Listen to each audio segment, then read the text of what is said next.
Helbig. Talk a little real estate. Every week she gives us helpful hints. This week, though, some blockbuster news. Zillow. Oh, Zillow's the greatest thing in the world. They can't compete with Kathy Helbig.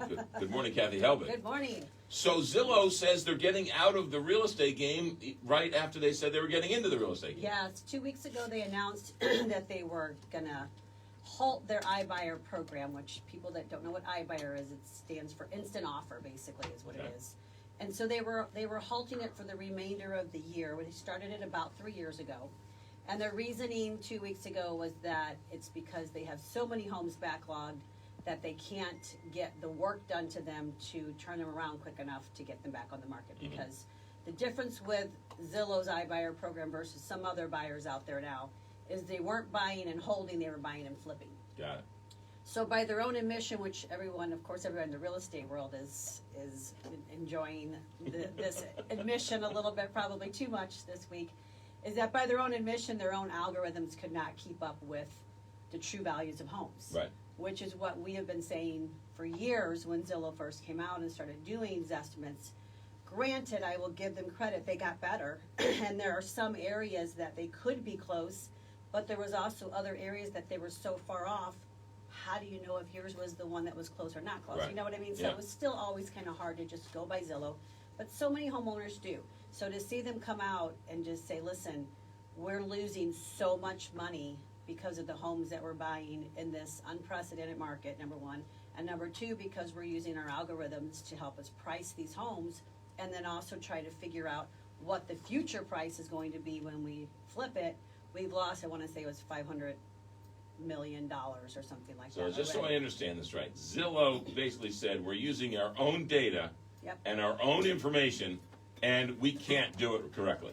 Correct. Now, I do know a bunch of people at Zillow and a bunch of people that work those iBuyer programs, and they did, in addition, have some realtor feet on the ground, but predominantly it starts with analyzing particular homes based on their algorithm and data, and then having CMA teams that would then, do some boots on the ground type stuff, but still they were doing it at such a rapid rate. And banking on, okay, we're buying it this today and it's going to be this tomorrow, that I guess they just got themselves into trouble. But it's also bad information in, bad information out. Correct. We've said from the beginning, I have Zillow, I look at Zillow, I think it's fun. Yeah. But the data and how much a house is worth or not worth is so insanely off, and yet they were making business decisions on bad information. And it seems like I've been saying this message for 10 years. Right. It came out in 2006, I want to say. But people, you'd be surprised how many people still, when I go to their house, have it ingrained in their head what their house is worth because they're staring at the Zestimate all the time. Right. And I've said for years, it's not an appraisal. It's not called a Z appraisal. It's called a Z estimate, which is based off of a guesstimate. Right. So they're all over the board, and even in rental pricing, because now they got into the rental market as well, and there's estimates for rent as well, and people were using those.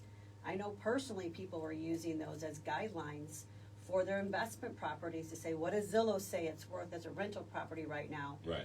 I'm going to go with that and then go ahead and buy this house because Zillow says I should be able to get this for the rent payment. And then got good question. Say that again, Kel.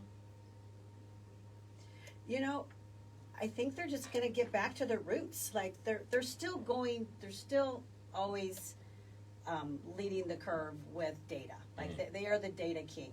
So I don't expect they're going to roll over and fall, just go away. Like they're not going to go broke. Yeah. But it didn't work in this sector. They're going to probably go back to advertising. They're going to do some other junctures down the road, but they're going to get out of the buying market. So that leaves, it doesn't mean all the iBuyers are gone though, because now there's still Open Door, and there are other big companies out there that are still iBuyers. The difference is Zillow was buying houses for more than what they were worth, and these other iBuyer companies are typically buying for under market value, and some for flips or buying them to hold them. Right. So there's a little bit difference in your iBuyer programs.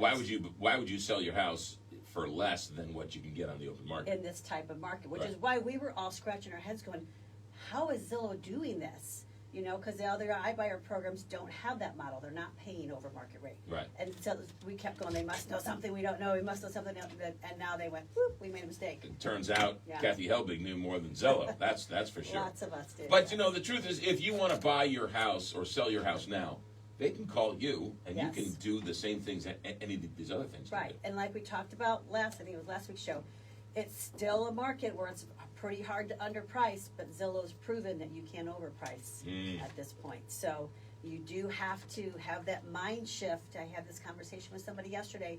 You have to understand in this market, sellers are in the mindset of let's get as much as we want, but buyers are also looking at your list price as your entry price, not necessarily what you want. So we do have to sit down with you and make sure everybody's in the right frame of thinking for Right. this market, because if you've not bought or sold in this market, you have no idea what you're about to do.